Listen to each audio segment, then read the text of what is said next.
दोस्तों, कहते हैं ना कि भक्ति यदि सच्ची मन से हो तो भगवान को भी झुकना पड़ता है।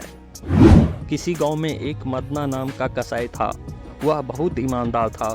वो भगवान का बहुत बड़ा भक्त था। वह हमेशा भगवान के नाम का कीर्तन में मस्त रहता था। यहाँ तक कि वह मांस को काटते बेचते हुए भी वह भगवान का नाम गुनगुनाता रहता था। एक दिन वह अपनी ही धुन में कहीं जा रहा था कि उसके पैर से एक पत्थर टकराया और वह रुक गया। उसने देखा एक काले रंग के गोल पत्थर से उसका पैर टकरा गया है। उसने वह पत्थर उठा लिया और अपनी जेब में रख लिया, यह सोचकर कि यह मांस तौलने के काम में आएगा। वापस आकर उसने वह पत्थर मांस के वजन को तौलने के काम में लगा लिया। कुछ ही दिनों में उसने समझ गया कि यह पत्थर कोई साधारण पत्थर नहीं है। जितना वजन उसको तौलना होता वह पत्थर भी उतने ही वजन का हो जाता था। धीरे धीरे यह बात लोगों तक फैलने लगी कि मदना कसाई के पास एक वजन करने वाला पत्थर है। वह जितना चाहता है पत्थर भी उतना ही तौल देता है।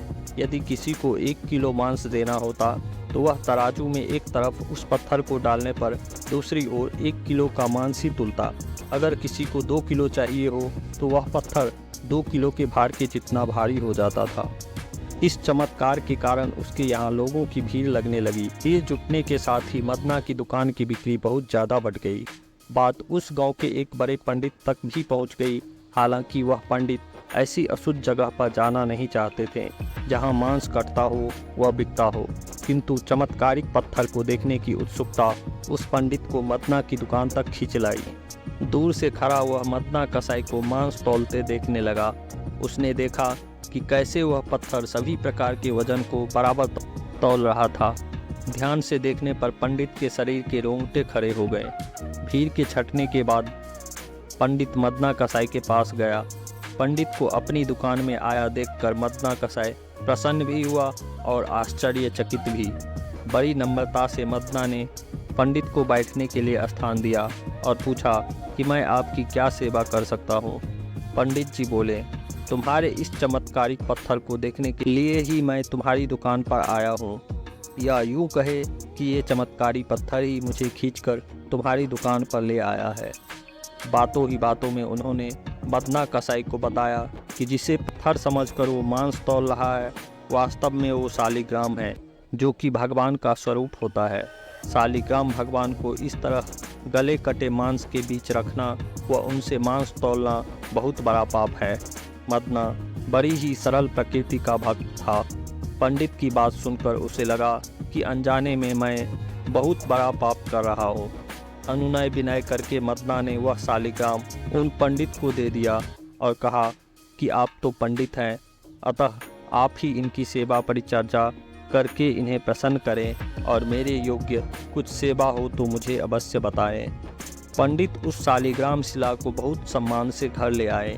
घर आकर उन्होंने श्री शालिग्राम को स्नान करवाया, पंचामृत से अभिषेक किया व पूजा अर्चना आरंभ कर दी। कुछ दिन ही बीते थे कि उन पंडित के स्वप्न में श्री शालिग्राम भगवान आए।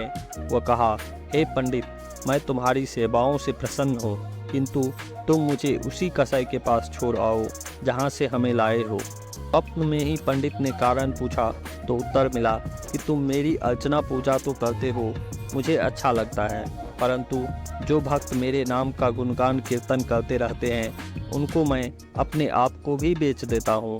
मदना तुम्हारी तरह मेरा अर्चन नहीं करता है, परंतु वह हर समय मेरा नाम गुनगुनाता रहता है, जो कि मुझे अति प्रिय है, इसलिए तो मैं उनके पास गया था।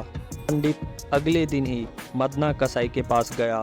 वह उनको प्रणाम करके सारी बातें बताई। वह श्री शालिग्राम भगवान को उन्हें सौंप दिया। पंडित की बात सुनकर मदना कसाई की आंखों में आंसू आ गए। मन ही मन उन्होंने मांस बेचने खरीदने के कार्य को तिलांजलि देने की सोची और निश्चय किया कि यदि मेरे ठाकुर को कीर्तन पसंद है तो मैं अधिक से अधिक समय कीर्तन ही करूँगा।